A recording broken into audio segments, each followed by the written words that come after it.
said tonight. I don't have a job to find, and if I were tonight, if I'm so tired tonight, I'll fall asleep when I'm home.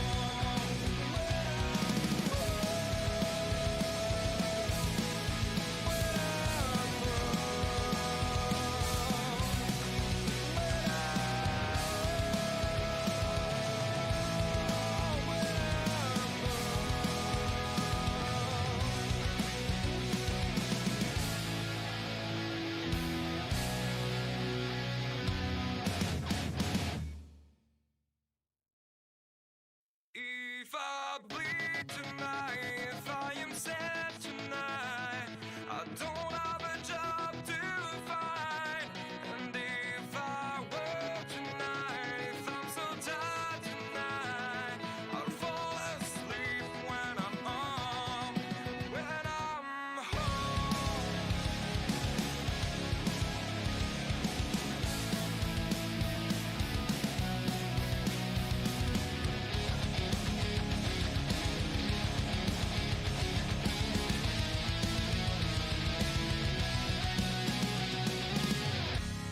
I was just so far from here, focused on my own way, with never looking back to those who lived in fear. There was nothing I could do, there was nothing you said that could make me realize how much lucky I was. Just out of reach of the fire, was not.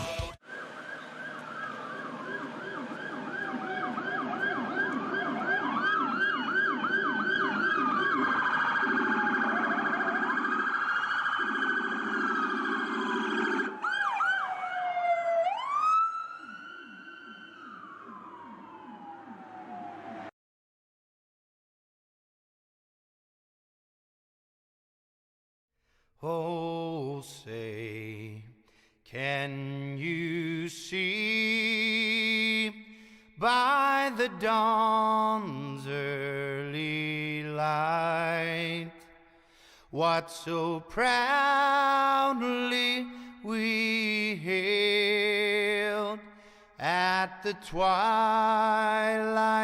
last gleaming, whose broad stripes and bright stars through the perilous fight o'er the ramparts we watched were so gallantly streaming.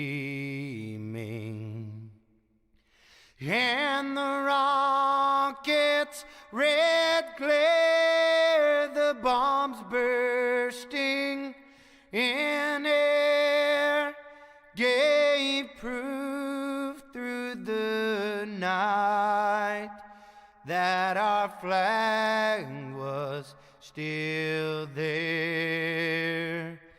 Oh, say does that star-spangled banner yet wave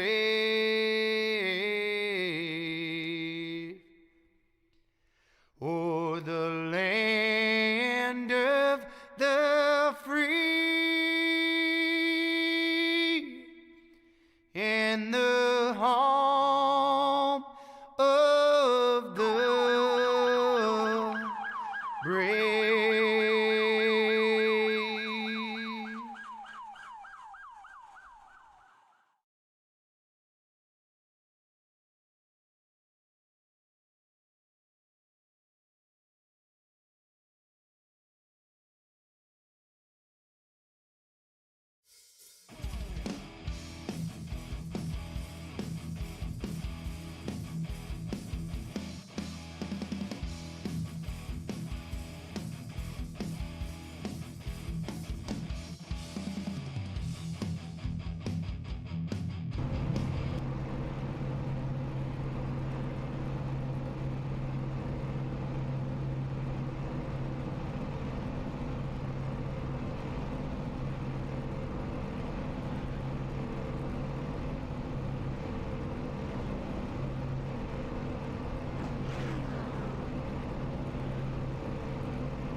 I hear you.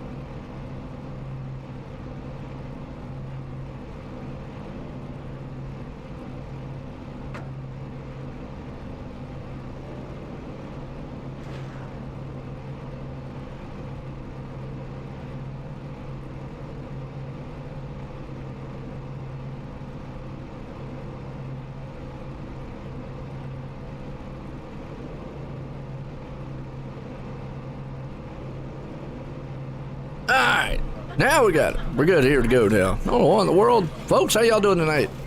Live here. Dover Monster Miles here tonight for the Ford Entertainment Group Xfinity Series Sim500.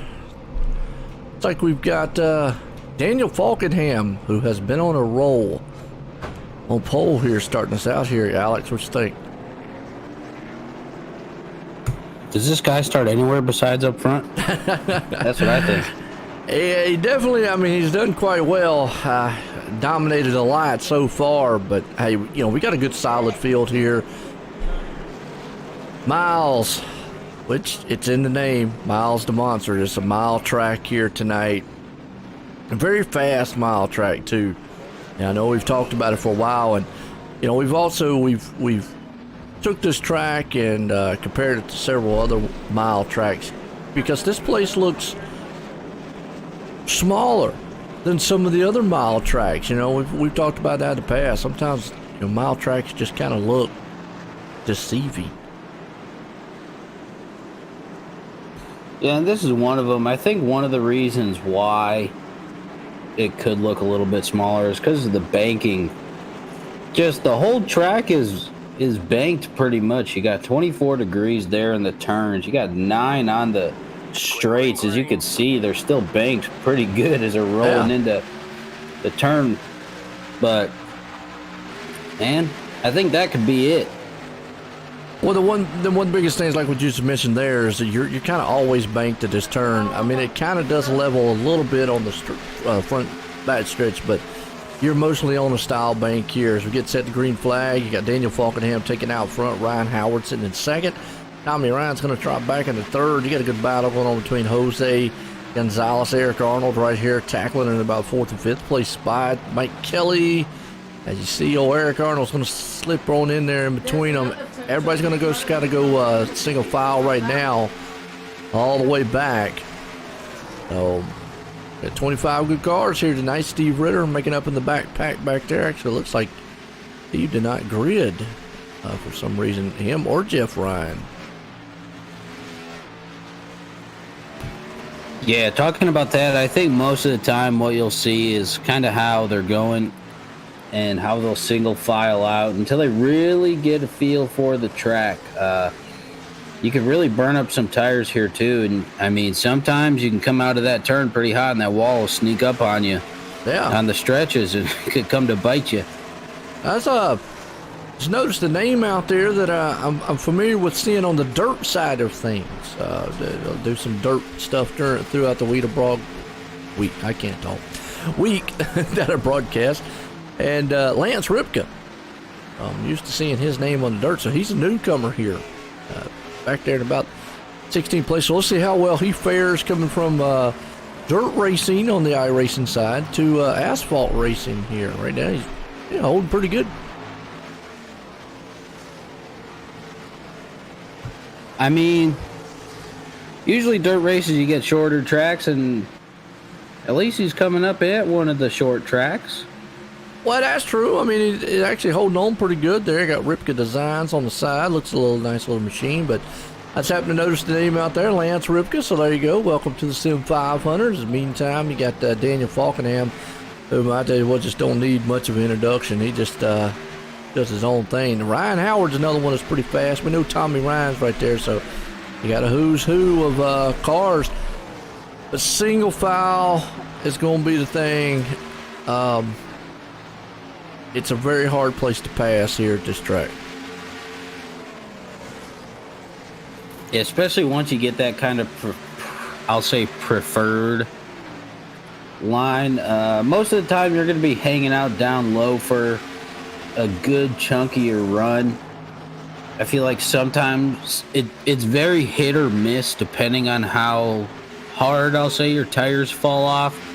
Going through the run, you can start moving up a little bit, but most of the time you're going to be chilling down there, man. And that's what we've been seeing is now you got pretty much the whole field looks like it's single filed out. But I mean, usually you see Daniel getting out to a pretty good lead. I mean, we're only about almost 10 laps in, but you got Ryan Howard and Tommy Ryan right here with them. So, and then you got fourth place Jose Gonzalez right there too. Don't count any of these guys out of it. No, you don't. And you're right. Normally we do see Daniel Falkenham, and so kind of pulling off a little bit, but he's not pulling away from Ryan Howard. You got Tommy Ryan that's going to eat it up. Normally, what like we're talking about, everybody's kind of dead even. You look at the lap times from last time. The top three, all 23 seconds, but it's check these times out. You got 73, 75, 73. So what that tells you is basically all those top three guys are running so dead even, you're not going to see one of them kind of try to pass each other. They're pretty much even right now.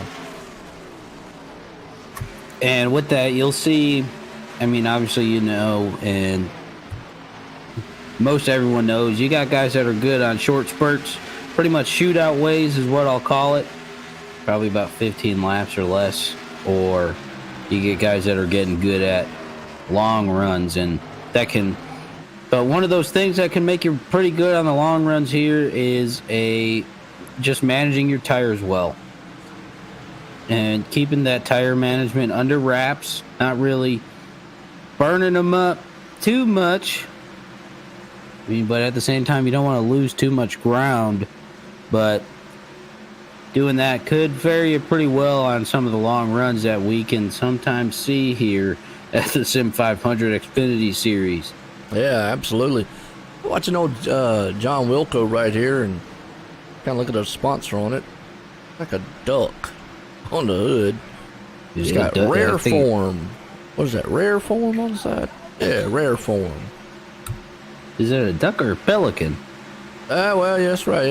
Yeah, be a pelican. You're right. It's got, it just looks like the bill is a little different. Yeah, that's what it does look like, a pelican did. Get that line from Finding Nemo where he's like, it's not a duck, it's a pelican. Well, it's got Patrick Colby right here. He's got a wild psychedelic looking machine. American Muscle on the side. Nice. Yeah, I like the color scheme of it there. It's got a purplish, orange, yellow. It's kind of like two different colors, one on one side, one on the other. Trying to read who the Twitch is there on the back. Let's see, who's the Twitch on the back?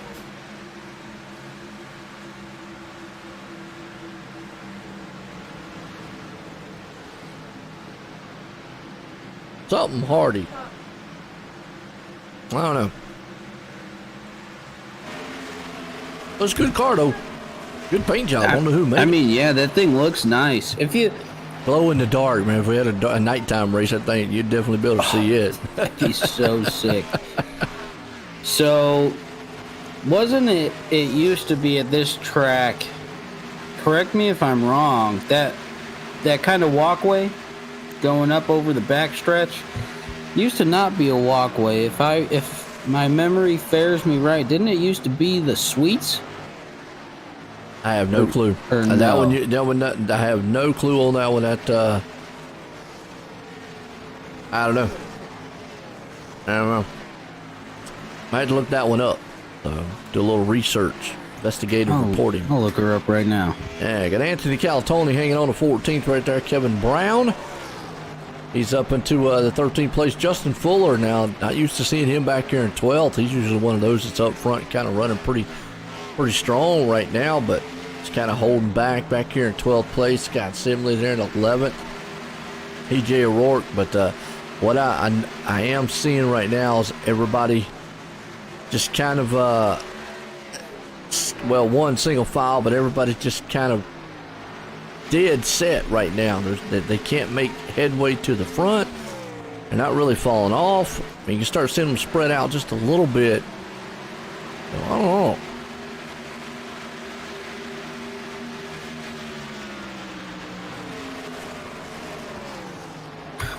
What's up, Tristan? How you doing?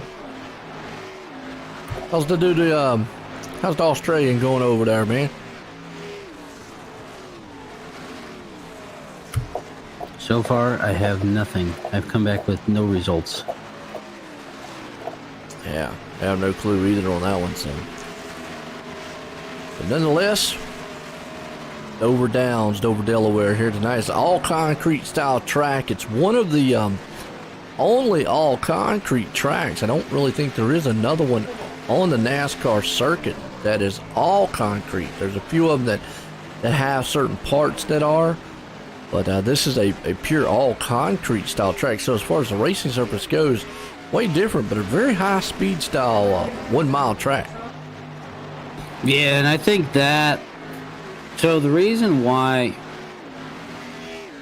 I believe you're saying that is, well, one, obviously it's a pretty quick track in itself. I feel like this is kind of the mile-long version of, I'll say, Bristol, just because of how banked these turns are. As you're looking from this heads up right here, this banking is no joke. 24 degrees is no joke. Well, even right there on that front stretch, and then if you notice how you go into the turn, or most notably when you come off the turn, there's almost like a hump here. You see him when it comes off. Kind of the car kind of like humps. You really probably need to go in the cockpit, maybe sit a little bit better. Maybe kind of watch how he comes out of this turn and almost throw you up against the wall. You can see right here kind of like how the car just kind of hops up. If you're on the inside of another car, the bad thing is, though, is you can tend to maybe slide and head off into the walls. It looks like Tyler Dudley said he crashed, but no caution. Let's go back and watch again and see. Maybe he just slid off the surface or something here. Look at blinking. Oh, okay. Maybe the blink actually caught it. Okay. That's what it was. And when he blinked right there, he hit the wall just a little bit, and it seems like he's having a few little connection issues anyway, so. And that is never good. Never good. What you're going to start seeing now at this point is guys that are better on the long run, and any passing you're going to see like what E.J. O'Rourke did right there around Jimmy Coleman. You're going to see just kind of, one-off style guys, taking a guy one by one, not coming through the field like gangbusters. Track position is going to be the biggest thing at this place, and we always talk about this here in the league. They tend to run very long green flag runs here.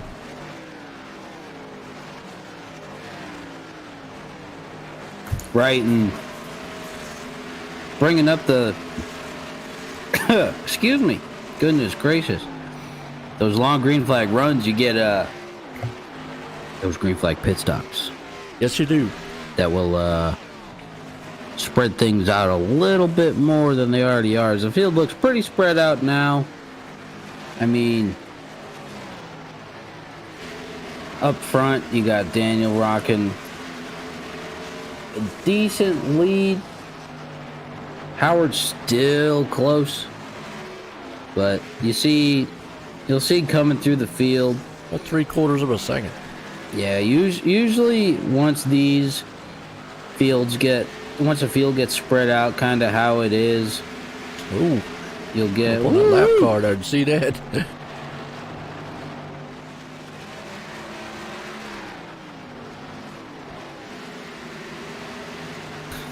You'll see battles going on here and there. You will. I mean, I'm with you, and that's the thing. You'll just see kind of like small battles here and there. I mean, your top 3, 4, they're all spread out. Got Mike Kelly right there on the back end, Eric Arnold. You gotta go back here to where Jimmy Coleman, E.J. O'Rourke and company, and even they're spread out pretty good. Glenn Campbell. So the field's actually kind of just at a stalemate right now. Is that a word to use? I mean, Everybody's kind of at least what? I'm not seeing anybody right on the back end of someone. Is most of everybody's maybe a couple car lengths off from each other. I think stalemate is a pretty good word that you can use there, definitely. Or another one you could use is maybe they're pretty stagnant in their position, you know? Yeah, and it's not like a really, anything against the driver. It's pretty much kind of just a track, that's how it rolls. I mean, really, the track kind of bringing about it, which we talk about week in, week out here with this league. These guys, cautions usually doesn't come up in the subject a lot. Most of the time, no. No, but it's like right here, I'm watching. I mean, you just saw Justin Fuller there, went around Robert Gillenwater. You're going to see small passes like that throughout. The guys will be running single file. Next thing you know, we catch a guy in here, and we just talked about Glenn Campbell. Now he's closing in on Jimmy Coleman.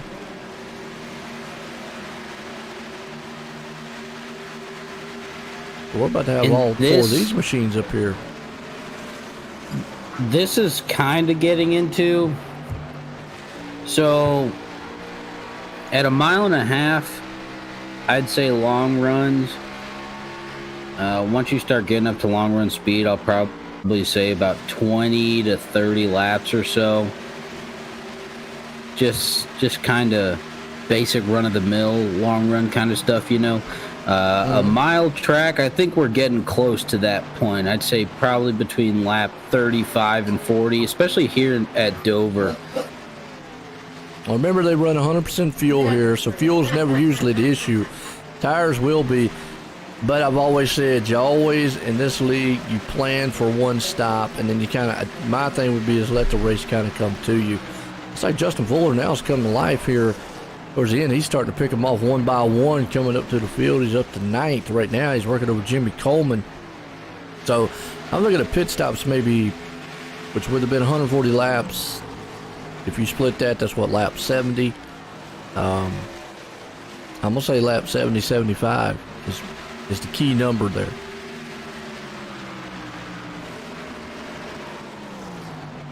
That's kind of what I'm thinking too. I think this'll tires depending, because especially if you start getting into some of these battles, can definitely wear. It looks like that car was up in the wall almost. Yeah, I saw that. Well, there's Justin Fuller right here trying to work over the back end of Jimmy Coleman. See, and then you see Jimmy just kind of looks like he got tight going in that turn right there, and he's going to make that pass.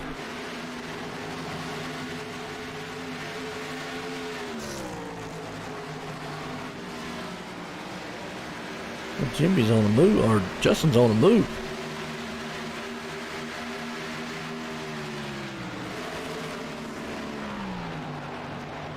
Hello, EJ. Looks like it. Mike Kelly here trying to work on the back of Eric Arnold. Let's see, I think Eric's got his Scooby-Doo machine out this week. That's a Scooby, yep. The mystery machine. Corvette part, he's got Scooby-Doo on it, but it's actually got his sponsor on there, CorvetteParts.net, and Ken Parts on the hood, but it's still got Scooby-Doo. Rikes, Reggie.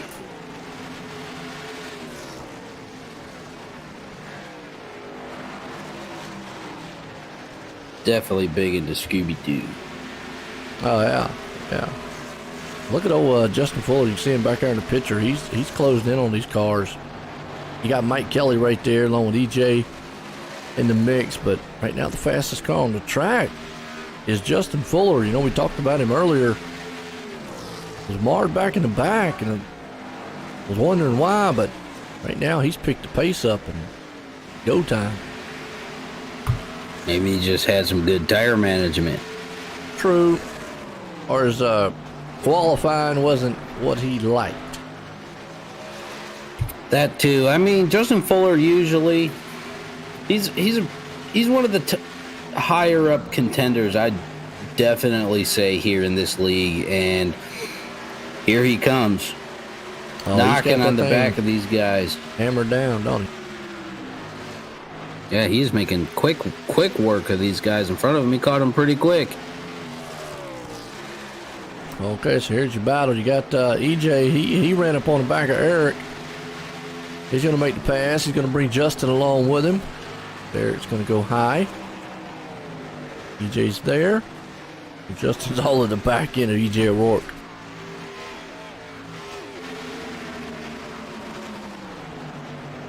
Yeah, he's like, bring me with you, and then I'll just do, we'll call it the Ricky Bobby slingshot. Take you with me, and then I'll shoot around you. Ooh, almost. Ooh, that was close. Nice guy. Mike Kelly in front of him. See if he can chase him down. He just got a pretty quick car coming around right now, too, so.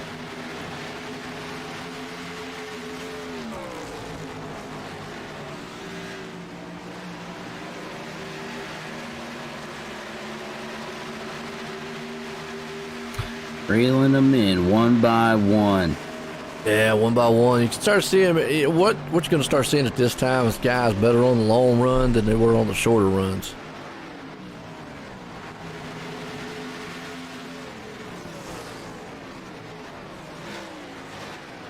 Right, I think you were pretty spot on right there with his qualifying not being exactly how he wanted, and then looks like he's found his groove. So we'll see what he can do with it. He's making up quite a few positions and closing in on Mike Kelly here for that 5th spot. So we'll see what he's got. Yeah, Justin has come through the field quite well.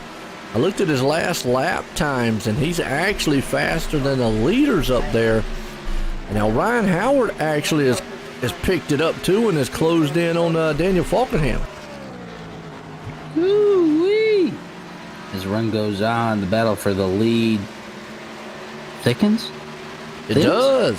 Thickens. So when you saw Ryan Howard fall back early on, and maybe showing that he's got a better long run car than a lot of them, and that might be his plan here. And Daniel Falkenham, which I've always said this too, you get out front like a guy like Falkenham, run your car hard a little bit, see what it's going to do, then maybe after the pit stops, then you ease off of it and see what you can do on a long run. So now he knows what his car will do in like a short run and a long run, as opposed to maybe Ryan Howard. Well, he knows what his will do on a long run. I mean, it looks like he's doing pretty good. He's running a little bit higher going into the turn. I'd say the first half of the turn he's kind of running in between the low and middle-ish groove is what you'll say, kind of like where, from this point of view, where Daniel just was. But, I mean, he's right here. Getting a good look at that first-rate bait. Yeah, it is. Sponsor you can see right there. there. What I'm seeing is when they diamond, you got to diamond it off into this track. The problem with diamonding it off is you can see it leaves that inside groove over him. It does look like Daniel Falkenham right there starting to get a little tight. You see that car wanting to walk up in the middle of the turn. So it's kind of going up towards the track, and he's having to chase it a little bit. Yeah, I could definitely see that too. It looks like coming in the turns is where you'll really see it, where they're hitting pretty much that peak in between, I'd say, 1 coming into 2. Because you can see right here, it looks like he's fighting it down a little bit. And then you see the same thing in 3 and 4, but Ryan is right there, ready to pounce. Yeah, and the bad thing is, though, is even Ryan Howard might have caught him, catching him passing at this track's 2 different things. Ryan could get right there on his back bumper, but he's probably just, not fast enough to be able to complete the pass. He probably could get to his rear quarter, but this is not a track where you want to go side by side for a multitude of laps. I mentioned it before, because coming out of those turns, The car will get very, very loose, very quick light. So not a place unless you can just, that you can make that pass. You really don't want to get in there. So he's probably looking at waiting for Daniel to make a mistake. And, well, we know Daniel don't make very many mistakes. They are very few and far in between is what I'll say on that topic. Yeah. And I'll leave it at that. And it's pretty much what we just saw right there with Jose. If you know that you can make the pass, go for it. You saw, undecisive, and he made that pass right there on Tommy Ryan for the third place spot. So what Ryan Howard is doing, and Robert Gillenwater's chasing the car all the way down the track as E.J. O'Rourke, for some reason, got up in the wall there. But yeah, Ryan right now, he's like, look, I definitely got a fast car. If he stays right here, maybe he's hoping that Daniel will overdrive the turn. Maybe get a little window watching, and overdrive the turn. And now he's going to try. He looked. Maybe this is kind of a scare tactic. Yeah, just mess with his head a little bit. And something that we bring up, I think pretty much weekly, is these guys in this league, a little bit more than I do. They've been together for quite some time, so a lot of them know how each other kind of likes to race. You know what I mean? And so they know how to race each other and pretty much how each other kind of operates. Track in and track out is how I'll put that. But so maybe we're seeing how difficult it could be to pass here, because well, we just saw right there, Ryan tried to pass. He's looking on the inside. Daniel's not making it easy. He just can't see. It's like what I said, it's not like you're just going to zoom right on by him. He can get up alongside of him, and this is just not what you want to do, because that car can get very, very loose. Yeah, right there in the middle of the turns, and he was able to make that pass. Yeah, so what I saw right there, Daniel Falkenham's car got tight, and he had to either get out the throttle, because you kind of saw the car when he went into the turn kind of just all instantly kind of stop and move back. So that's a good indication that he's getting tight in the middle of the turns. Allowed Ryan Howard to make that pass really easily right there. So something that Daniel will have to say, okay, if we get the next long run, I'm gonna have to work on. This track can get tight on you in the turns, but it also can step it loose real quick coming out of the turn. Yeah, it also can, and that's kind of like what you were saying too, with that kind of hump, as you'll say. And I mean, you're carrying a pretty decent amount of speed coming out of these turns, because the banking allows you to do that. And like I brought up early, that wall can sneak up on you. Kind of reminds me of last week a little bit. Yeah. Well, Eric out there said it's a doo-doo bird. I've heard that one before. So, yeah. A doo-doo or a dodo bird? I don't know. I say do, D-O, but dodo, I guess, is how you could say. I'm pretty sure they are extinct. Are they? Like Let's Toucan see. Sam. Ain't that like Toucan Sam or something like that? Ain't that what he is? I don't know. Anyways. It's a cool paint job. He's got a good paint job. But then Team Dudley, unfortunately, that's Tyler out there. Yeah, we saw he looked like having a little connection issues, unfortunately, and gonna call it a day. But we got pit stops happening. Daniel Falkenham is on pit road a little bit earlier than I thought. Which, yeah, I don't know. That's a little earlier than I thought it would be, because 140 laps is 70 and 70. My math is right. That would be 70 and 70. I mean, he would have to take it. That is a little bit earlier than I thought, too. He'd have to take it, 75 laps to take it on to the end, wouldn't he? Unless he's trying to see if these guys, I mean, Well, Ryan Howard's on pit road too, so the leader's on. Woo! Who's that? Mike Kelly sliding a little bit back there? Mike Kelly Coming out of 2? right there. Yeah, it looked like he was a little sideways.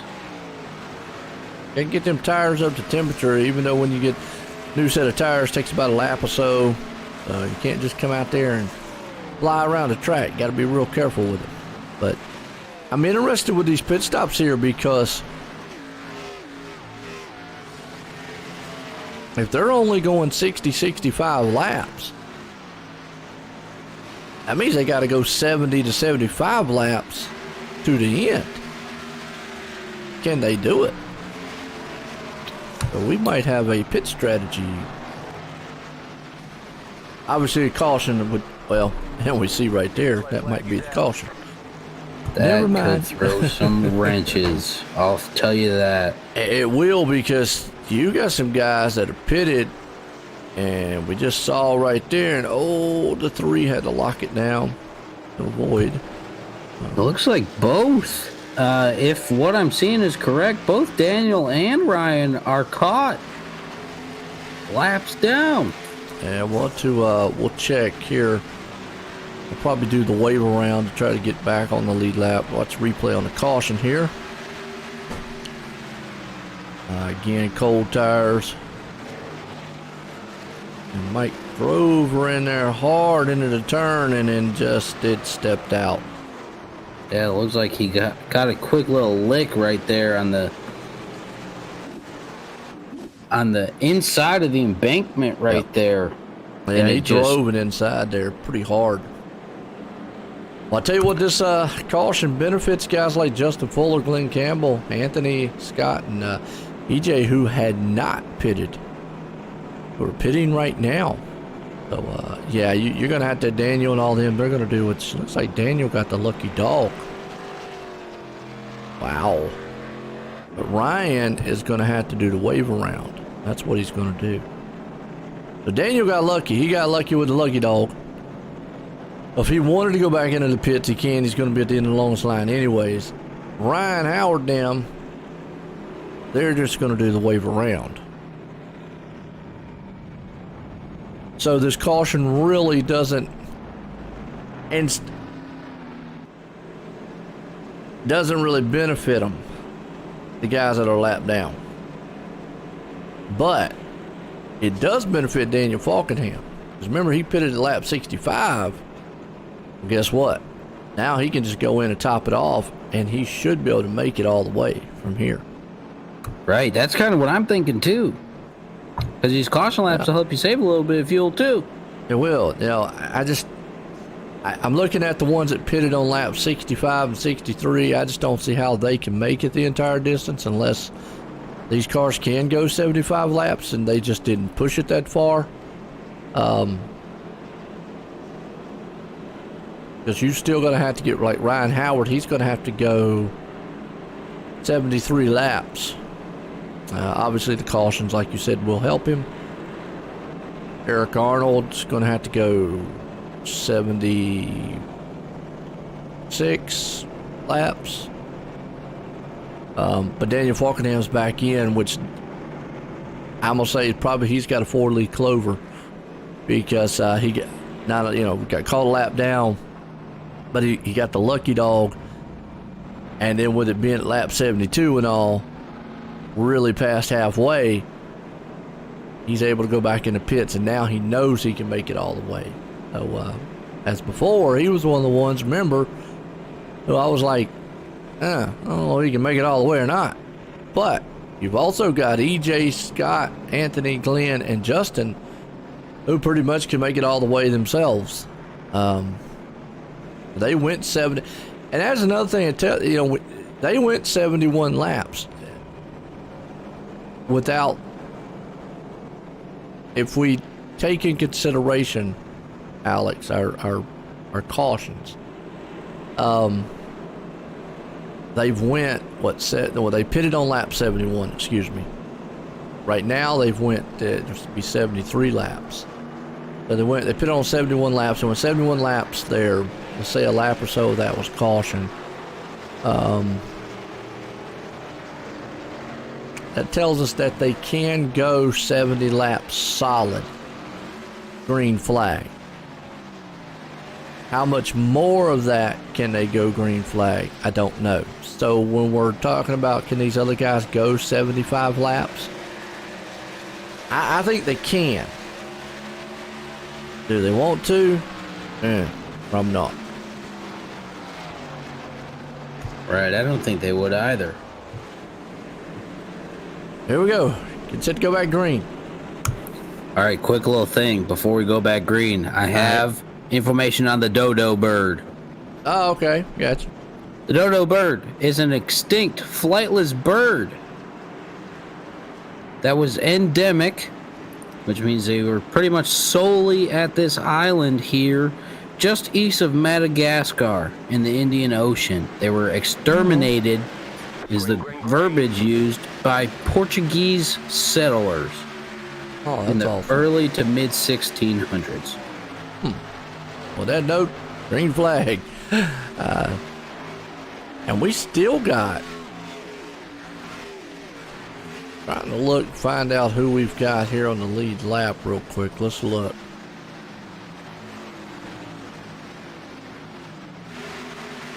Yeah, Randy Yoakum is the first one. We've only got 9 cars on the lead lap.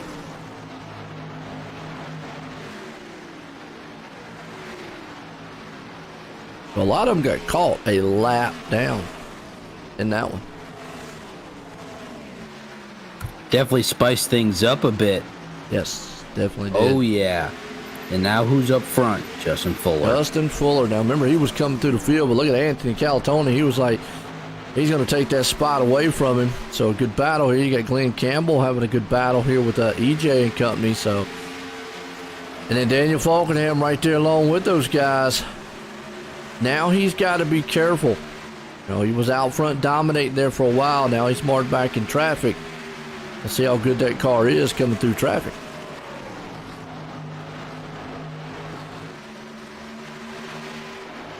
Yeah, we'll see how well here, looking at Daniel as he's coming through. I mean, he don't got far to go.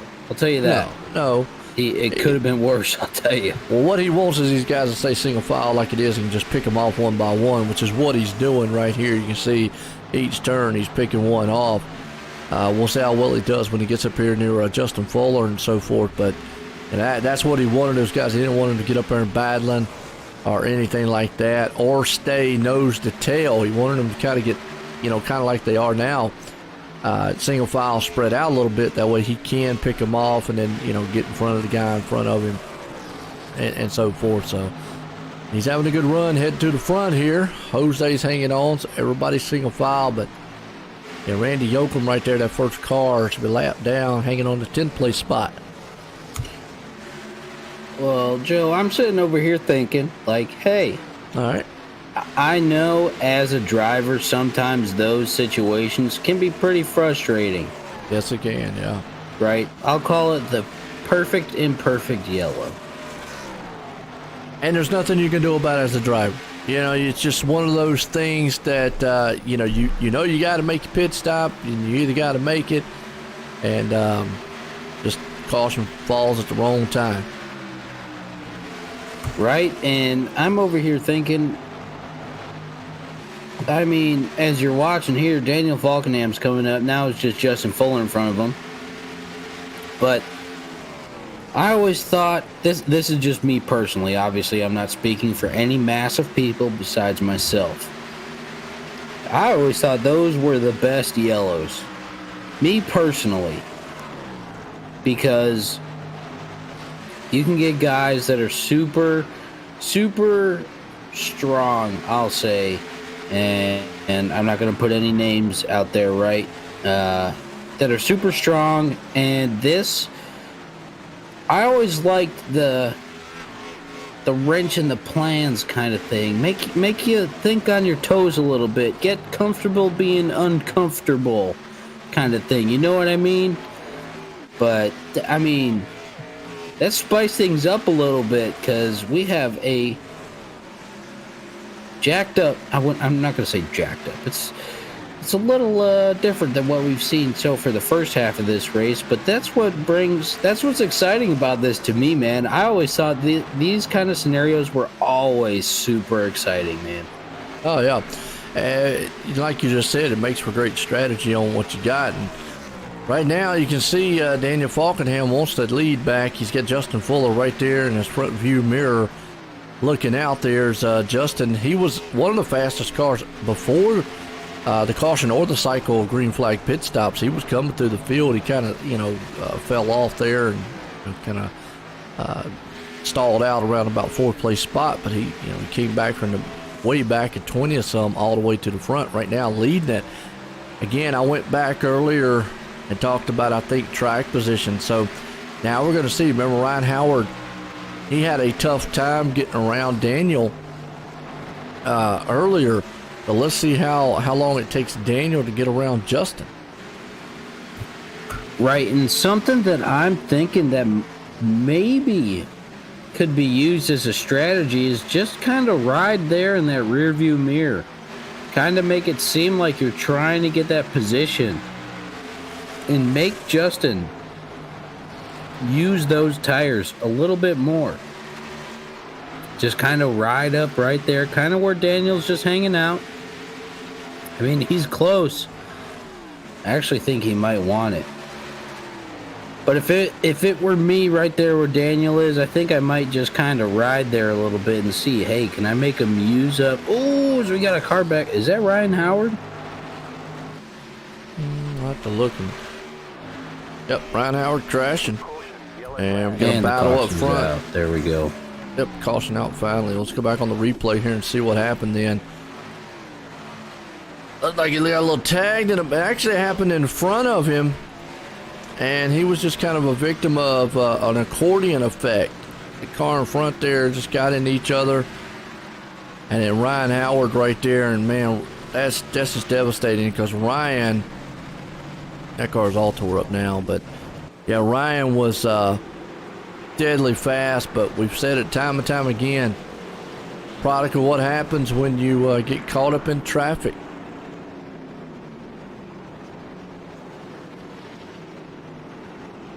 Right, and I mean, he was contending the whole first half. It was. And now these pit stops, we'll see how some of these pit stops go, but these pit stops, I think, could set the rest of the race. And I mean, I think if there's no cautions, I ain't seeing anybody else on pit road after this caution, man. That's kind of what I'm thinking.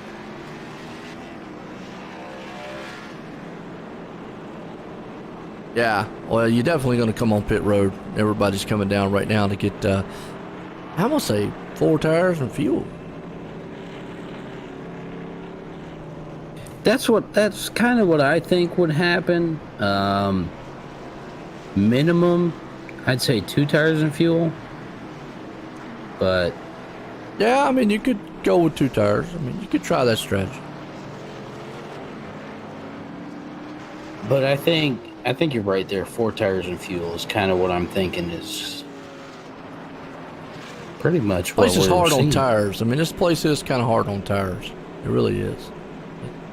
Right, and that's kind of why I say that this place, to me personally, is the mile-long version of Bristol. I mean, everyone knows Bristol. Bristol's the fastest half mile on the planet, right? Mm-hmm. Everybody knows that. But you get new tires versus old tires there. Oh, huge on the asphalt. I'm not talking about dirt. I couldn't tell you much about Bristol dirt. This is the first time we've been back on dirt in Bristol in, 50 years or something? Not even in Bristol, excuse me. Yeah, I mean, Bristol dirt pretty much is dirt racing. Different story. Yeah, it's a different story. I mean, the lines look pretty good, as far as how they run and so forth and so on, but yeah, it's definitely dirt. But the tire wear on here, night and day difference too. Bringing that what's the word I'm looking for? That connection back to where I was kind of going with it is that the tires here, night and day difference if you got old tires versus new tires. It is, So, and that's about the only way you're going to see some guys probably here really, coming through the field or anything like that, because mostly everybody's going to fall off the same here.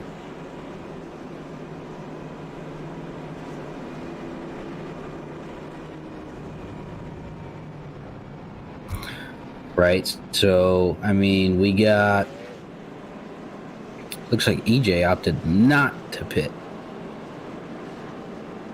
He pitted on lap 71. He was the only one out there to do it, and we just talked about what tires are going to do. Now, I'm going to tell you, what's interesting is Daniel Falkenham beat Justin out of the pits. So, and here's the thing, when you got EJ right there in front, it'll be interesting going into turn one, what's going to happen here. But yeah, Justin had a 15:25 pit stop to a 15:12 on Daniel. So just that right there was able to get Daniel, and then plus obviously Daniel had, the preferred pit box being right there first. So everything kind of an accordion effect for him, multiplied, and he was able to get out front. So now a little bit easier to stay in front of him. Just going to have to deal with EJ here, and it's all going to depend on how he gets on the restart. Because he spins those tires, that could really hurt Justin. Right, it could definitely. He's going to get a good rolling start. That's going to help Justin out right there, too. Maybe get alongside him and going into turn one, maybe. It's not. Oh, he went up the track. Yeah, they split him. Ooh, 3 wide. That was Dover. close. And that right there was probably about the only move, the only hope that Justin would have had to stay anywhere close to Daniel. And I really feel like right now Daniel's pretty much just going to walk away from him anyways. But I think that's the only hope he had right there, is he had to make that aggressive move. And you see EJ's just falling off the pace. Those tires just, no match for the new ones. That kind of reminds me of last week in the Real Cup race at Darlington.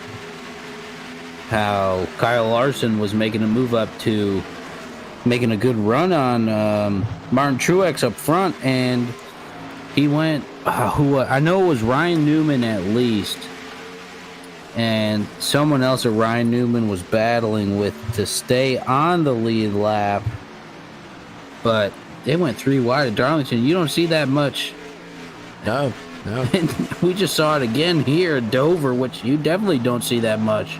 I know you don't. I mean, and this track's not built for it. And it's hard enough doing it side by side as the yellow flag is out. It looks like that's Tommy Ryan, Joe Wilco. But go back here in the back. I know Tommy went off the track. See what happened to him right here. Just no Joe Wilco and Lance Ripka, unfortunately, involved in it. See if Tommy had some help here.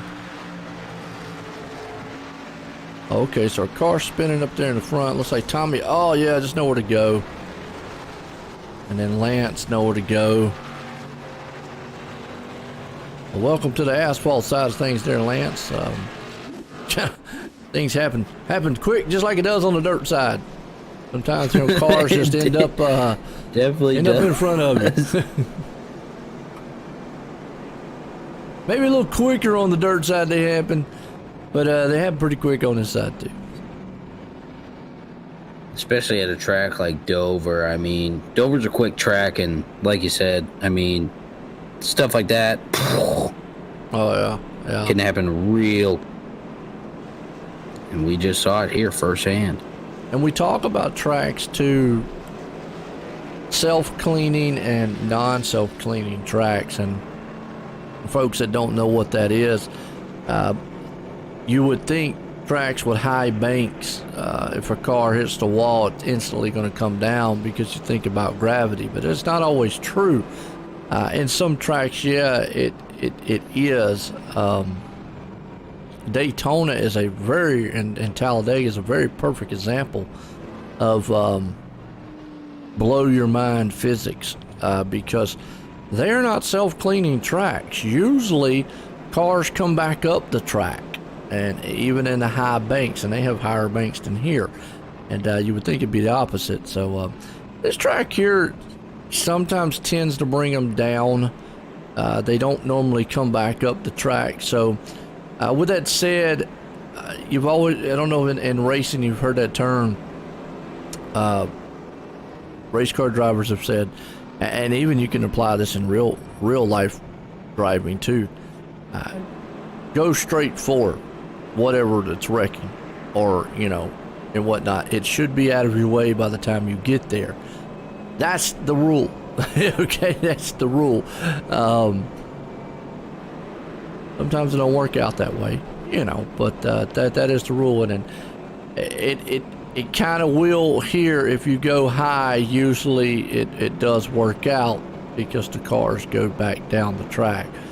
But on a non self-cleaning track, sometimes if you go high like that, you can end up with a car coming right back at you. So there you go. And there's so much physics that goes into that. I mean, I personally loved physics. I was a big science guy going through school. I think it calculated out to about 6 years worth of science I took in my 4 years of high school.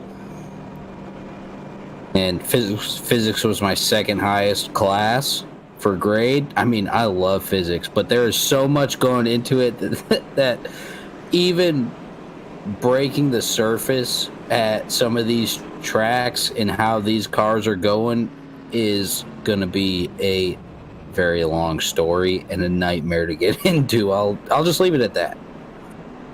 And that's what I'm saying. I mean, there's just so much involved, so much that goes behind every little bit of that. It's mind blowing, and some of it I don't even understand how it works. So, but anyways. With that said, unfortunately, things happen on the track that you got no control out of, or over, and that's just racing. That's just kind of what we chalk that up to.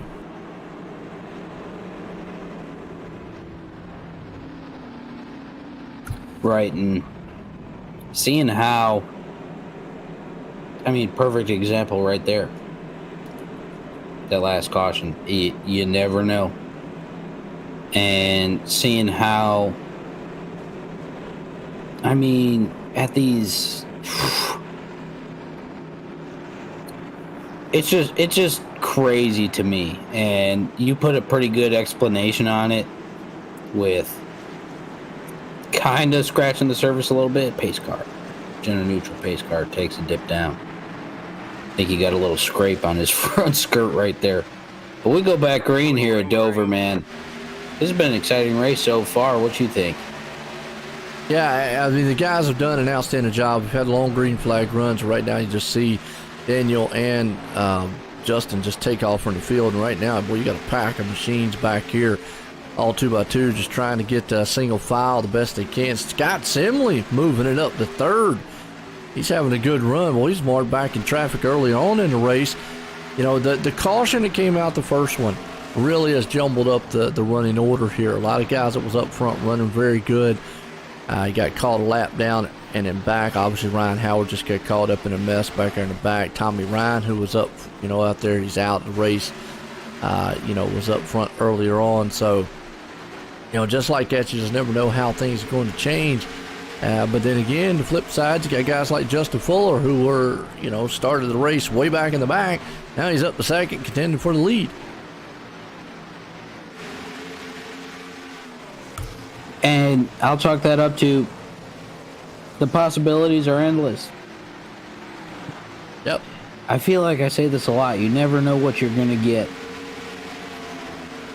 But the possibilities are endless. Like Justin Fuller making it work how he is right now. And then, unfortunately, Ryan Howard getting caught up in that wreck earlier. As he was a front runner. up at the first half in that super long green flag run. We had till about mid 70s or so laps, and then I like how you say it, Joe. Cautions kind of breed cautions. We've had what, 3 now? Yeah, we do. Right now, Daniel Falkenham out front. He's got a hard charge. Justin Fuller right there behind him, though. Scott Simley's hanging on there to third. Jose's been up front most of the race here, hanging on right there in the 4th place spot. So once they kind of get, single filed out, which is kind of what they are right now. I think everybody now. That last caution, a guy that really helped this guy right here, E.J. O'Rourke. Remember, he didn't pit that time before, and he was falling off the pace quickly. He got that last caution there, and guess what? He's found himself up to 7th. Yeah, he was kind of rolling. He was kind of climbing, I'd say, with Justin Fuller a little bit. He had a quick, long run car. And like you were saying, though, that caution saved him a little bit because he didn't pit that second caution. And he was falling off, but now he's back up to speed. And this is kind of what you'll see here now, again, is how these guys single file it out kind of like this. You'll get battles going on here and there. That's kind of what you see here. And it's exactly what's happened. I think just the jumbledness of restarts and being 2x2 starting up is what kind of bred those cautions. You know what I mean? A little bit. People being a little bit on edge, being like, oh my God, another caution. And then kind of, but now they're kind of rolling pretty good. I mean, it's been only a couple laps. So, but anyways, these guys do a really good job here in this league here at the Sim500 of cleaning up their act, as I'll put it. They do a very good job at that, and this, I think, so far is kind of puts it in picture for everyone. Yeah, it does. I mean, you're right. I mean, it's, most of the time, I've said it time and time again, your cautions do breed cautions, but these guys out here, they're just so well on the track, so diverse. Right now, you got Anthony Calatonia looking good in 8th place spot. Randy Yoakum hanging on there in 9th. Eric Arnold back in the 10th place spot with Mike Kelly there in 11th. He's got a few lap cars in between a lot of those guys, as Jimmy Coleman there in the 12th, and Patrick Colby holding on. You see Ryan Howard still out there. Wants to, get as many points as he possibly can, because obviously, points do matter. As long as you're running down, through the field here. But in the meantime, you still got these two, Daniel Falkenham and Justin Fuller, and it's like Fuller just cannot reel in Falkenham there to do anything with him. Yeah, we'll see if, as this run goes on, though, if Justin Fuller can get that speed back. I mean, kind of what I was saying earlier about how Daniel was kind of rolling right behind him to kind of see if Justin Fuller here could use up his tires. Now maybe he's doing the flip side from being in front of him and be like, oh, maybe he'll think I'm running away and he'll have to use his tires more to catch me. There's so many different avenues of approach you can go with to get, I guess you could say, kind of the same result. Yeah.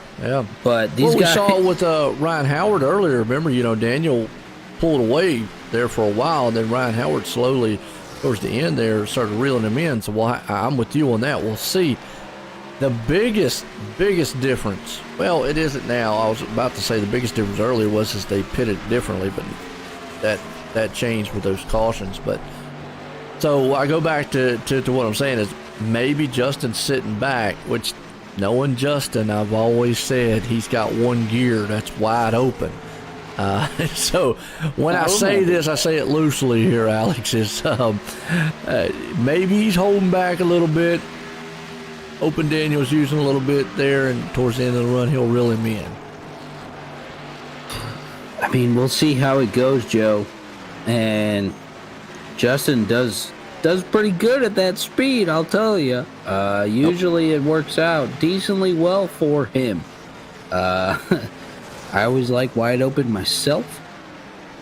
This is a track where, I mean, you're pretty quick, and the banking definitely helps you. I always like the telemetry and the layout of the track being used to its full potential, like some of these guys definitely have been. And as you're looking at this kind of group of 4 right here going around. It's got Ryan Howard and some of these guys going around with him.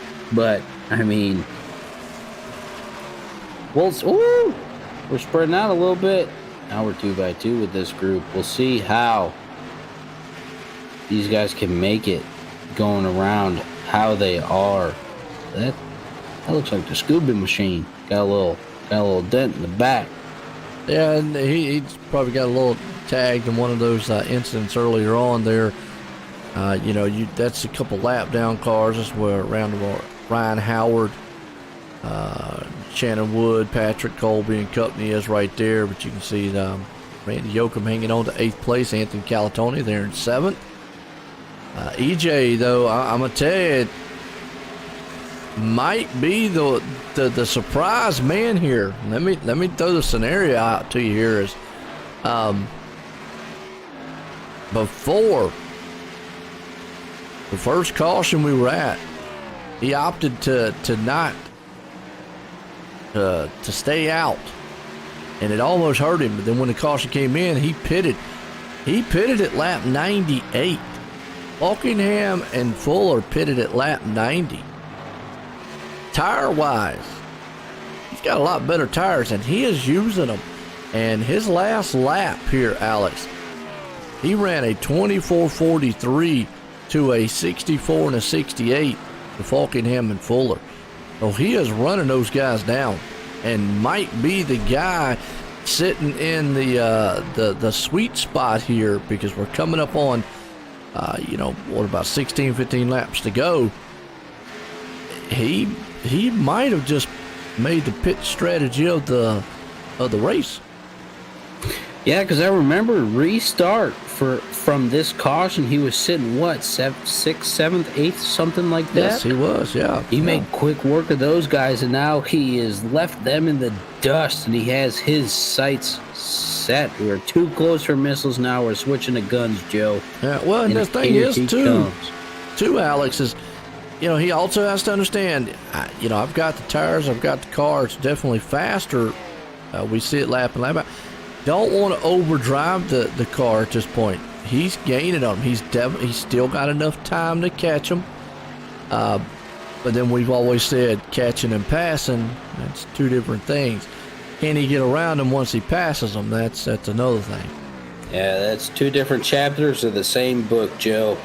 We'll see how, because it looks like Justin Fuller's falling off a little bit, and Daniel Buckingham going off in, I'll call it Daniel Buckingham fashion. And I'm looking at lap times here. EJ's running about equal to what Buckingham is, and I think Buckingham sees that what EJ has and probably is picking up the pace a little bit now. The thing about it is can Buckingham maintain that for the next 10 laps or so? He's going to have to.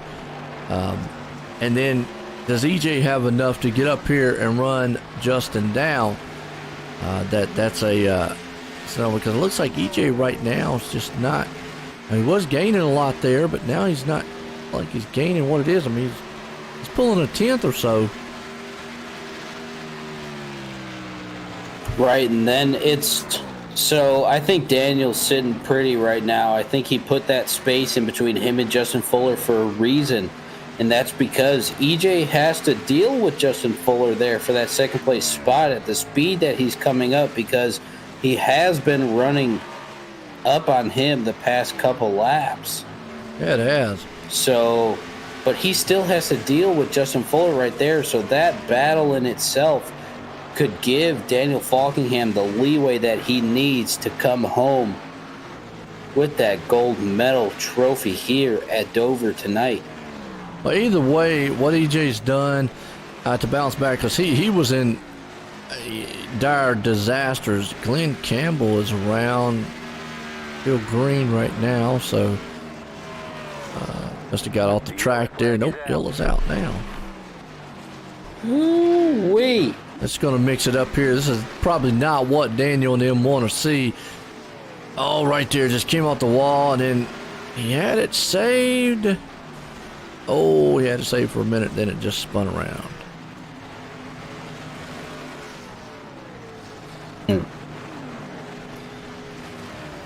Well, we'll go green probably, 5 laps to go? We'll get a nice little shootout. Now I'm going to... And here's where being the leader really, you just don't like being, because do you pit? Do you stay out? I mean... It is... Wow. That decision is... Because if you don't and everyone else goes below you and they just all pit, you're a sitting duck. Oh, yeah. I've said that many times. I mean, you really...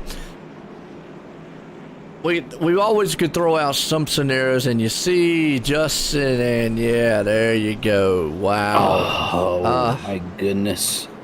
The only way that this is really probably going to help Daniel.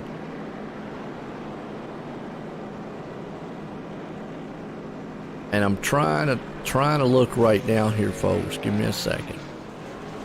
Mike Kelly gets the lucky dog. And 11th place car. Give me Coleman. Okay. Everyone that is behind. Yeah, this scenario here really is a herder for because every car behind Daniel is a lap down car. So all those other folks are going to be able to go around those cars. They're going to have to fall back to the tail end of the field. Not like it used to be where they'd go on the inside. So from my understanding, yeah, from Ryan Howard back, they're going to have to fall back. So, yeah, there is no scenario here that this benefits Daniel Falkenham. I was going to say the only way it benefits Daniel is if there had been about 3 or 4 cars that stayed out. But Justin Fuller's going to be right there on his back bumper with brand new tires, along with EJ. Only thing I think here, Alex, that Daniel can pray for is EJ and Justin get into each other and just start tearing each other's fenders apart. That could be somewhat beneficial, but I mean, yikes! This is not. This is spelled out. It's not ideal. Yeah, I said before. I said being the leader, it sucks in this situation. It's bad, because if you go down and everybody stays out, well, guess what? You just gave the race away. You don't go down and everybody goes in, just like here, you might have pretty much gave the race away. I'm not going to say 100%, but I'm going to say probably 97%. Daniel Falkenham's in trouble. And I think right now he's probably thinking the same thing. He's probably sitting there going, man, I'm in trouble. He's got to hold these guys off for, 5 laps? If it was a green-white checker, again, if Justin and EJ got into a battling back there, maybe on a green-white checker. But for 5 laps, unless this thing just keeps clicking cautions every lap that we go green, that's going to be a tall order. Not saying it can't be done. It's going to be a tall order. Yeah, I think he's in a little situation that is not ideal for him right now. But you never know. You never know. I mean, there's always that. I mean, I've seen wilder things happen. But again, from what we seen earlier on in the race with what EJ did when he stayed out, the other guys had 20-some lap newer tires. Now you're talking 30-some lap newer tires that Justin and them have. I got a feeling going off into turn 1 or even coming out of turn 2, Daniel's just not going to be able to hold that car down, and they're going to just be able to drive that thing in pretty much anywhere they want to, high, low. Here's where the scenario that it doesn't matter what lane you're in. So Daniel definitely going to try to get as far out as he can, and hopefully EJ gets alongside. This is what he wants. Those two guys get back there and battling. And if I was them, I would not stay side by side very long. So if I was one of those guys, Justin or them, the problem is they're going to run up on Daniel. And you see EJ right there. That's typical Dover. And then before the yellow would come out, I don't know if Justin got around him in time, but the yellow is out. We know what the yellow was for, EJ. Well, what we saw right there with EJ was typical Dover. Remember I talked earlier, you side by side, the inside car, a lot of times going to lose grip coming out of the turn. That's just pretty much what had happened right there as he lost grip coming out. There was no contact. It just came out from under him. Happens all the time here. Oh, that wasn't EJ. It was happened behind him. Back there in the back. Yeah, I was gonna say, it looks like EJ got his stuff under him pretty well. Yeah, I mean, he bounced off the wall pretty hard, but he got it under him pretty well. Well, Falkenham was able to hang on. I mean, Justin just got around him, but not the right time in marking. But we saw right there pretty much.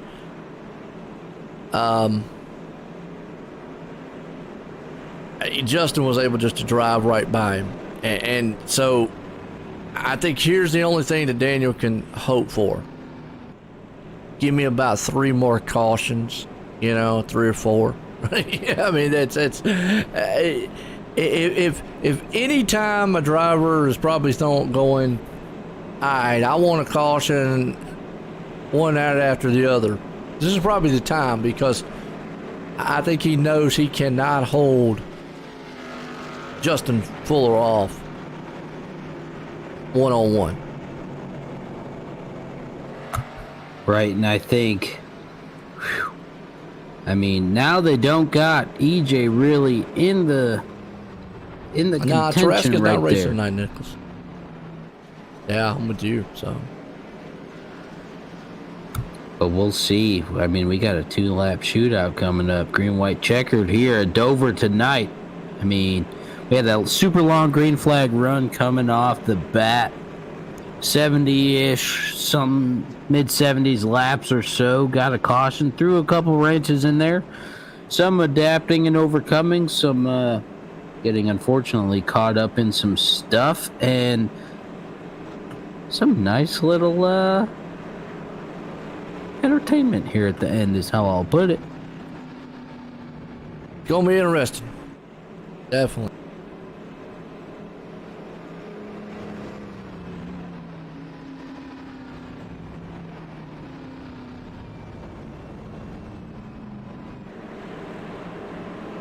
Right, and we'll see if, I mean, Daniel got that jump off the start, but Justin and EJ were able to reel him in really quick. We'll see if Daniel can make that thing pretty wide, kind of make Justin kind of roll that thing on edge a little bit. See if he can get that same jump and keep her going. Yeah, yeah. Bring her home with the W. All right. Here we go.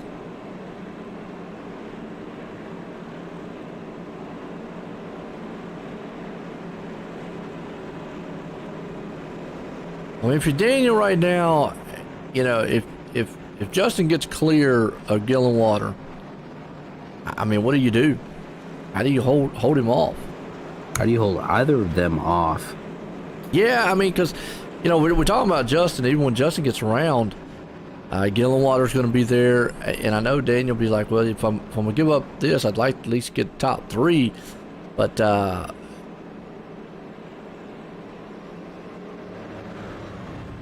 don't know. It's going to be interesting. Is he opting for the top side? Is that what I'm seeing? Yeah, maybe. I mean, maybe Daniel understands there's just really no. There's no point in causing You know what? I mean, the more first of a time kerfuffle. first time I probably here, I really just don't got no explanation on it. Because one, if it goes green from here on out, they're coming around Daniel no matter what. Because once they go single file, they're just all going to just freight train him with those newer tires. And I think Daniel knows that. Cautions are going to be the only thing I think that helps him. But I am puzzled by him taking that high side. I don't know why. I think it's kind of like hey, I'm gonna get caught no matter what. Maybe that's kind of his mentality right now. Well, let's see. Green, green, green.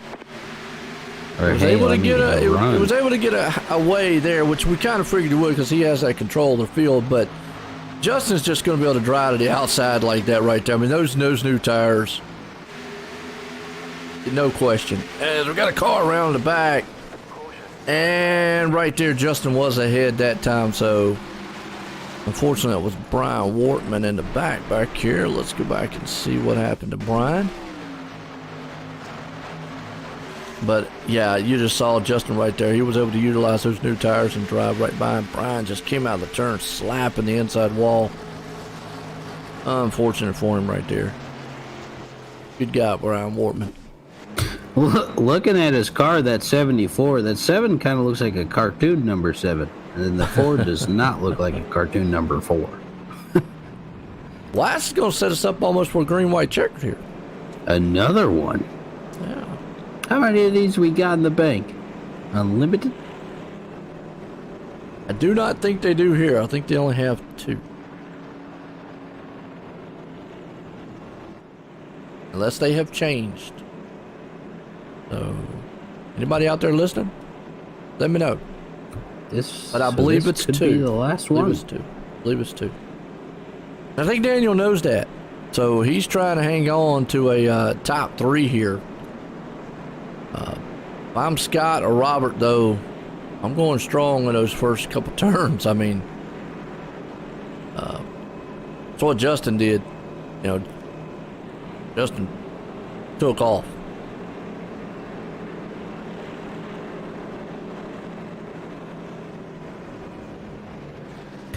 He did. I mean, like you were saying, that old tires versus new tires. I mean, being left out in the dust like that a couple cautions ago, like Daniel was, that's kind of what you'll expect. We saw it firsthand right there with Justin Fuller just making his way past, like, oh, hey, goodbye. Mm-hmm. Just, but we'll see if Daniel can hold off some of these other guys too, because if I know anything, which my knowledge of Daniel Falkingham ain't much besides he's a pretty good driver. Yes. Here in this league, is he's going to fight tooth and nail to keep his spot, but he's going to do it clean. These guys do a great job of keeping it clean here at this league, and I like that. But he is a hard guy to get around. Yes.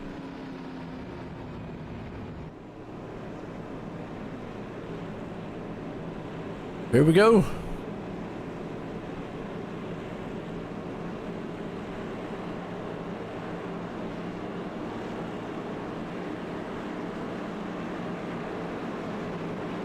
Apollo doesn't seem to be a fan of the action tonight.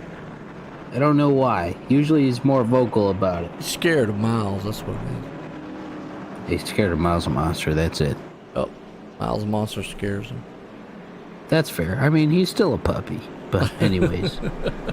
That's a what, a 37-foot monster or something? Yeah, it's only explanation I could come up with. He's scared of Miles Monster.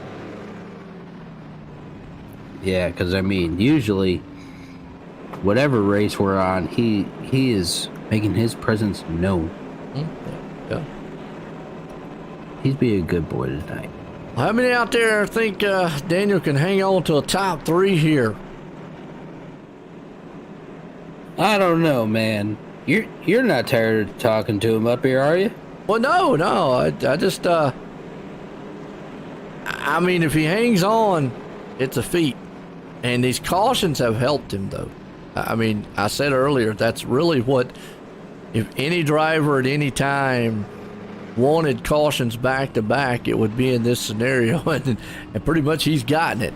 He's gotten cautions back to back. I mean, that just played out into his favor very well. So, but if this green white checker goes green the entire time,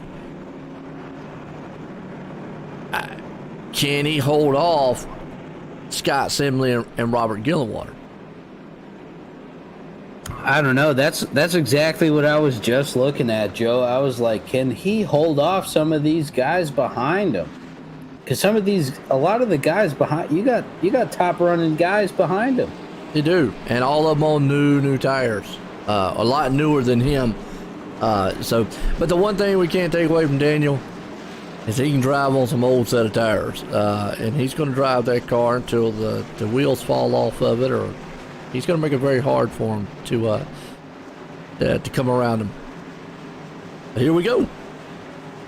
Right, here we go. Like you're saying, Joe. I mean, Justin Fuller picks the outside as well. Maybe the outside just got that better jump off the turn. As you see, he just gets a great jump off. You got these guys rolling into turn 1. Bobby Gillenwater and Scott Simley rolling side by side right now. That's the one thing that's going to help. That's the one thing that will help Daniel, as long as they stay side by side. Right now they have to understand that. But you can just see there, just no grip from Daniel. And Robert didn't want to get in the back of Daniel Falkenham. White flag's out. It won't matter from this point. But Robert, right there, you saw him check up. And I'm going to tell you, that's going to be a controversial move right there. But that's just some sportsmanship. Justin Fuller's going to win this thing, man. They're tearing cars up back there. But Robert, he could have very much took Daniel out. I got to give my hats off to Robert as EJ comes up in 4th here. But that right there, Daniel holding on to 2nd. But Robert Gillenwater drove it in. And instead of staying down low, he let out. The problem is when he did, it checked the field up behind him and caused a big pile up in the back there. So probably not going to be some happy drivers on that one. But what a finish. What a finish that was. They were coming off the turn. I was sitting here wondering, did he take the flag? Did he take the flag? Did he take it? And yeah, I had to wait for a second to see if the yellow was going to come out, and obviously he took the flag there. So I was like, okay, so we're going to the end now. But my hat's off to Robert there, because he pretty much could have run Daniel pretty much over, and he didn't. So a good job on his right there. But again, when he had to check up, it checked up the other guys behind him, and I know that there'll probably be a lot of talk from that one. So yeah. Controversy, as they say. But what a finish! What a pit strategy there. Justin hanging on to it. I'm trying to find Gillenwater here.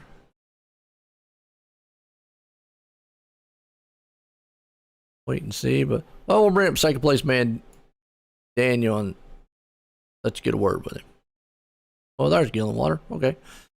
Bring up Gillenwater, let you get a word with him. Hey, Robert, it's Alex up at the booth. You got me? Yeah, I got you, man.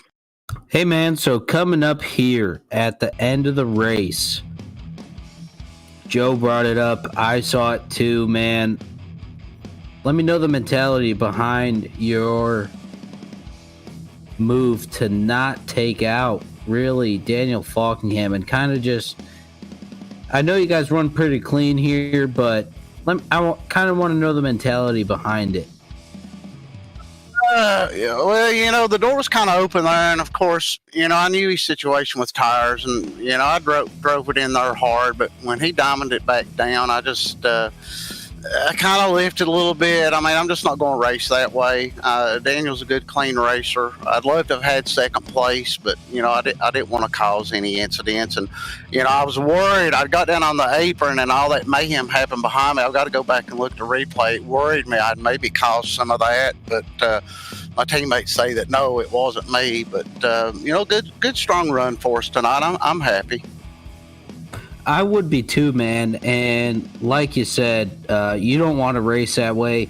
It's always good to see from up here, my perspective at least, as one of the broadcasters, to see a respectful, classy driver is how I'll put it. It's always good to see that, man. So knowing that you guys got those stronger cars now, that you got those new tires after those late cautions with leaving Daniel out there to dry, I kind of want to know the mentality there as well, with how you could possibly be thinking, hey, let's make a run at this, try and get even better than we're at right now, see if we can overtake the man. Yeah, that was definitely in the back of my mind. I mean, I had a good solid run. I mean, pretty much top 10, I think, all night, and really tried to save some tires in that long run we had. And then me and my teammate Glenn, it seemed like we were really catching up to those guys. Falkingham was falling off, but we were halfway. And so I knew it was going to be some pit strategy. So when Daniel went, I thought, well, you know what, I'm going to go a couple laps early before, and of course the caution caught me. And at that point, I thought, man, my race is done, but got to wave around. If we hadn't had another caution, I'd have been in trouble there, that's for sure. And don't like to see cautions, but it just kind of worked out in our favor tonight. It worked out pretty well for you. I mean, you're up here talking with us, coming in with a third place finish here at Dover. Miles a monster, man. Anybody want to give a shout out to or thank for this awesome, super exciting finish here, coming in third place at Dover tonight?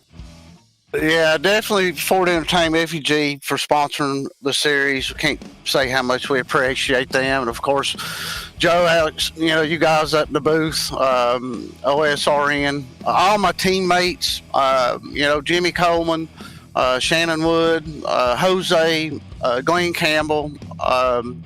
We keep having these top 5, top 10s runs and been having some good runs in the other series. Just really happy where we're at. And of course, want to thank Juvenile Diabetes Research Foundation for being on the car. John Mushton, Raging Cajun, and just good race, good outcome from Dover. Yes, sir, it was. And I mean, you come in here with a pretty slick looking car anyways, like you were saying, and pretty consistent in yourself as well. I believe we talked last week as well, man. So keep it up, man. We'll see you next week. Hey, appreciate you guys. Good race, good night, and appreciate y'all a lot.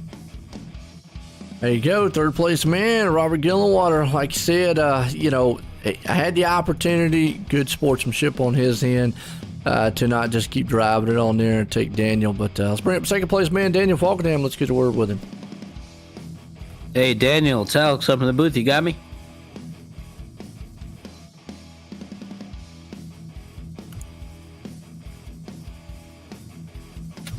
Hey, Daniel, Alex up in the booth. You got me, man?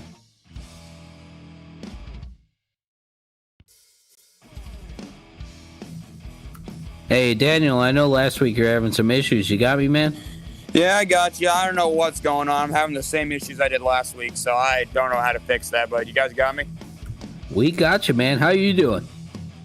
Doing all right. Wish my friggin' Discord on my computer would actually work properly, so I could actually talk to you guys to get into these things, so I'm on my phone again. But, yeah, other than that, doing all right, I guess. Kind of disappointed about how that race really played out, pretty much right from halfway all the way to where we are now, but nonetheless, I can be very happy with how the result ended up, considering how my race went with being trapped a lap down, but getting the lucky dog and accidentally using a set of tires when I shouldn't have, which meant I had to stay out when that last yellow came out because I was out of tires. So I knew if like I knew once we got that last caution right around like 30 to go, I needed that to go green so we could win. But I knew if we got a caution, I was screwed. So I was going through so many scenarios of what I could do to try to somehow keep the lead or maybe get a good finish. We got lucky on one of them on the 5 to go restart where we held the lead, but we didn't get lucky on the second to last one where Fuller just got by me. But other than that, doing all right considering where I thought I was going to finish with probably like 10 to go when that caution came out. So definitely better than what I expected, that's for sure.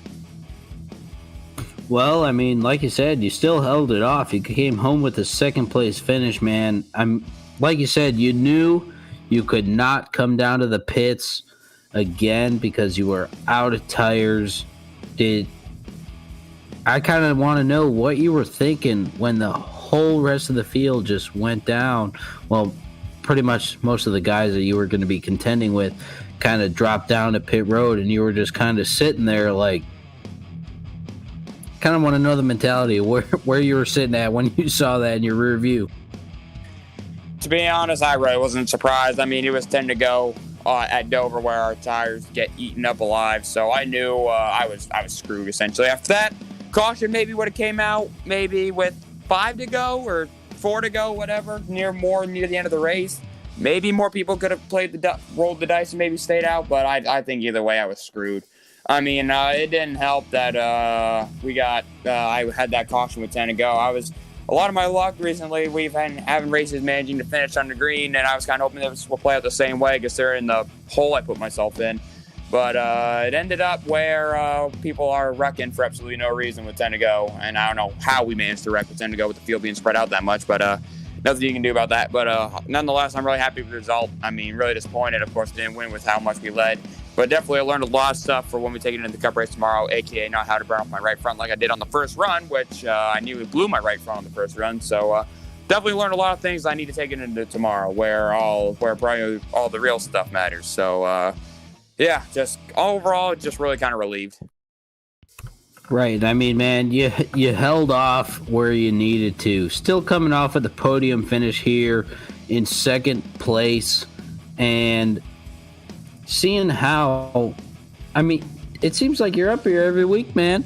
You seem, I mean, how else can I put it? You getting tired of talking to us up here or what?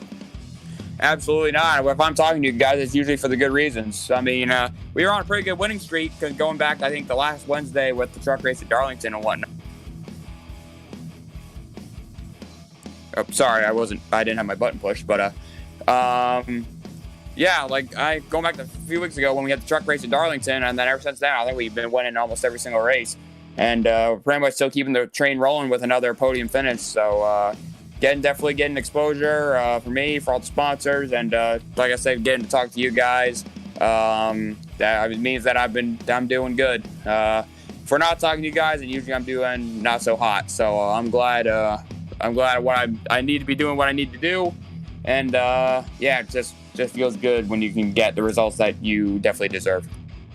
Right, definitely. And we always love having people up here with us. We usually take the top 3, as you know, whether they're super consistent like you have been up here with us. I mean, we talk to you all the time, or whether you're not consistent. And anybody you want to give a shout out to or thank for this top 2 finish here at Dover tonight? Exciting race, man, I'll put it. Yeah, it was definitely a good race, that's for sure. I got to thank First Rate Lap 207 for all their support. Also got to thank you guys for being on the broadcast. That like you said, it was probably a good show to watch. I got to thank everyone here at Sim500 who runs the show. Joey, the head guy, who does all the big stuff. I got to thank Ford Entertainment Group for sponsoring the series. Got to thank everyone who comes on races each and every week. Got to thank my teammates at a team name where I don't think any of them raced tonight because they had other stuff to do. So shout out to those guys. They'll be with me again tomorrow. So hopefully we can have a good result there. Congrats to Fuller on the win. Definitely took advantage when it counted most. Good. And yeah, got to thank all the fans who come out and watch us each and every week. And yeah, that's it. Awesome, man. Well, congratulations again. I know you're super dominant there in the first half of this race. Some different things, throwing up some pretty different scenarios multiple times throughout that second half, I'll say, from my point of view. But you still held it off here, got a second place finish at Dover. Keep it rolling, man, and congratulations on your second place finish here tonight. Yeah, thank you, Alex. Take care, guys. There we go. Daniel Falkenham, like I say, good runner and was able to hold on there. Could have been a lot more disastrous than what it was. We'll bring up the winner tonight, though. Justin Fuller, Joe in the booth, got a copy? Yeah, we got you. Well, man, I tell you, you, at one point, obviously your qualifying position wasn't too well tonight, start off. Yeah, it was late entry. We didn't practice, we didn't qualify, so we started at the back. Yeah, I saw that, and I was like, well, it's not normal somewhere I see Justin Fuller, but the next thing I know, you're coming through the field. So you had this place pretty figured out early on in the race, and did that kind of, help you kind of later on in the race and whatnot? Well, we, obviously, I wasn't going to catch Daniel or Ryan Howard without a caution, unless they would have messed up on pit road and sped, got a penalty of some sort. I was gaining on them after the second half of the first run, about 0.2 a lap on average.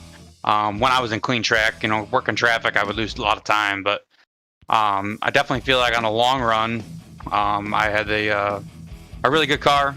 So it was a good race for us.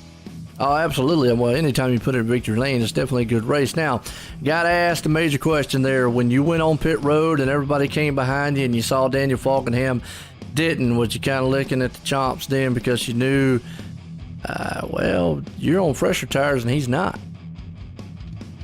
Not necessarily. Anything can happen in these things. As you see, we kept wrecking. Nobody could get going. So if Daniel could have just made it through 1 and 2, on every restart we get a caution. We have 2 attempts at a green white checker. It's still. I've been around far too long and seen too many scenarios work out that you just gotta put your head down and just dig and hope for the best. It would have been tough on that first restart after that because EJ got a really good restart, and I was gonna be stuck behind Daniel going on the backstretch. EJ might have been able to clear me, and EJ might have drove away with it. So it is what it is. It's tough regardless of the tire. Yeah. Well, and I agree with. I was thinking the same thing. I said normally a green white checkered and a scenario that happened like that, the leader could pull it out. That 5 laps, I said it early, and you go back and you'll hear it. I said the only way that Daniel probably could come out of this is if there's a caution every lap afterwards. Well, guess what? Maybe I jinxed it because there was about a caution every lap after it. You just happened to get around him on that one corner where he made a mistake, and that's what kind of sealed the deal for you. But nonetheless, great pit strategy. You had a fast car all night long. You put in victory lane. Got anybody want to thank for an awesome win? I want to thank all the admins of Sim500 for putting this league on. Thank Ford Entertainment Group for sponsoring the series. Thank all my teammates at Aftermath Motorsports. Thank you guys for putting on the broadcast. Thank Scott Stenzel, Personal Comfort, Bed in Our Bed, a better price. If you're looking for a bed or even a pillow, check them out. They got some great products. I have a pillow and a bed from them. And they sell pillows? Oh yeah, they got pillows too, and Really? they're good pillows. I didn't know that. Check it out. I got a pillow and a bed, so great products. I'm not just saying it, I'm a big guy, and this bed I know is you phenomenal. sponsor. They're a sponsor, so there you go. They are a sponsor, but I do have their product as well, so I am an ambassador, I guess you could say it. For a long time, I've known that too. So it's really good. I get really good sleep, and it's phenomenal. So I don't run very many of these Xfinity races anymore. I kind of just ran tonight to get some laps for tomorrow night. So we'll see what the next race is. Probably going to be Pocono. I was just looking at the schedule. That'll probably be my next event. So I just saw it coming out here having fun every once in a while. Definitely, when you come out here, we know you're fast. I always say Justin Fuller got that one speed wide open, and tonight it definitely was wide open. Got you in victory lane again, Justin. Congratulations on that win here tonight at Dover. Thanks, Joe. Have a good one. There we go, Justin Fuller, like I said, and he knows that, like what I said, anything can happen in racing, and it pretty much almost played out for Daniel out there. The biggest thing, I still got to give my hats off to Robert Gillenwater on what he did. Good sportsmanship. Like I said, he could have ran right through Daniel and took that spot. I know his teammates said, well, he probably didn't cause the problem behind it, which, again, I'm going to say, no, he didn't mean to. when he checked up, everybody else checked up. From there on, it's kind of just is what it is, one of those racing deals. So not gonna, like I said, don't want to lay that on Robert either or whatnot. But got to give my hats off to him and Daniel. Awesome finish for him to hang on to second. So Alex, man, what a race here at Dover. Yeah, that ending threw us through a loop, Joe, and seeing all the different sides of racing that you can see, I think you saw here in those last couple cautions. That, and the one that sticks out the most that we've been hitting on is that sportsmanship and how it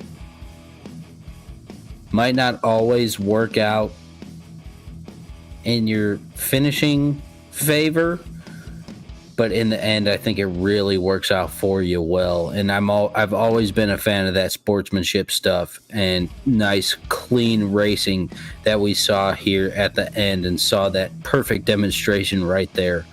And green flag run at the end of the race, caution ridden second half of the race. It was super exciting here at Dover tonight, man. Got everything we needed there, strategy, fast cars, and everything around here for the Sim500 Ford Entertainment Group Xfinity Series here tonight, folks. We're going to leave Dover. Hope you enjoyed it. For myself and everyone, have a good night.